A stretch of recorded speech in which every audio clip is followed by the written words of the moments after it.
the stories that you boys have shared, it feels like it's really welcoming as well to hear a bit of like your tales, and it feels like almost for some of them I think we were there as well, which is exciting, but also like feeling like, hey, this is a really significant moment. And obviously the Steve Orr one was probably the one that was mine, but that's okay. I love the fact that we can share two of those, which is really lovely. For me, I think great minds think alike, George. Exactly. Great minds think alike. Exactly. And in terms of bravery, in terms of coming from ups and downs, in terms of like a lot of pressure on their shoulders and just excelling. So 8th of March 2020, which is pretty significant because that was the same week we were playing our semi-final for our own cricket. We went down, caught up with some mates and work at the MCG to watch the Women's World Cup final, which is very exciting. 86,174. So I'm glad to be one of those numbers. And it was just so fun just to sort of see.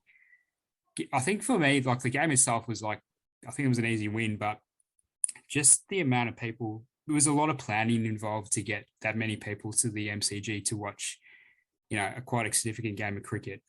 Even just before like everything sort of went into closing down and all that sort of situation, given COVID and stuff. So it was really amazing just to see. It was like a lot of years in planning, but that team had to go through a lot of challenges. I remember I was on year 8 camp watching the semi-final, South Africa, Australia. It was pouring in rain, and we were all doing our little checking and making sure all the kids are fast asleep, even though us teachers were on our phones, just watching the cricket at the same time in the pouring rain ourselves outside in Anglesey. I was like, wow, this is a tight game. So as soon as invariably the semi-finals, and you both boys would know, given the game before the final is almost a harder thing to do, and there's always joy as well to getting to the situation. But the injuries Elise Perry had, and the form of Alyssa Healy, and just all the other stuff. They had an injury to one of the key fast bowlers, Taylor V, before the thing. So it was amazing sort of effort. So that for me is probably my number one if I can't choose Steve Orr.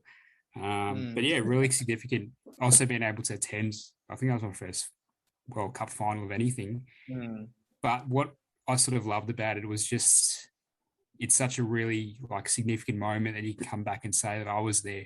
When you say, where were you for those situations? I was there. Were you there when one of those ones? Yeah. Yeah. I think we actually left when Cathy Perry started singing. I was thinking, the party's just about to get started. But we missed out all Molly Strano or whoever was the person. Sophie Molyneux has some crazy dance moves. I think we missed out on that, Soph. But anyway, the rest of it was really good fun. So that was awesome.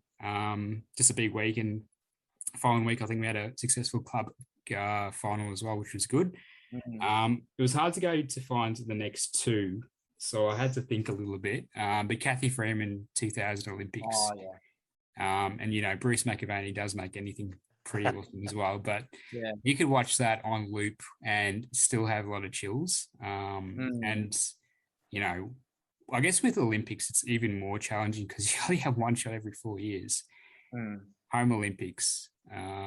Person that had to light the cauldron at the start, all the pressure, and just did it with grace. And that's amazing. Like that, and you can tell your kids that story today. You can tell our kids in 20 years' time that's still a really significant story. So I feel like if I'm a big believer, you get a really good story, it's almost pretty. And you boys would have seen it as well from memory as well, wouldn't it? So. Oh yeah, it was because I was 12 at the Sydney, during the Sydney Olympics, and I think we were there for a little bit. We didn't go and watch the big events. I think we were there, maybe watched a bit of table tennis or more in the suburban sort of stadiums, not the big Homebush, the big events. But it was Ian Thorpe's Olympics for the first week, because normally they have obviously the swimming at the start, and then Cathy Freeman just took over in the second half.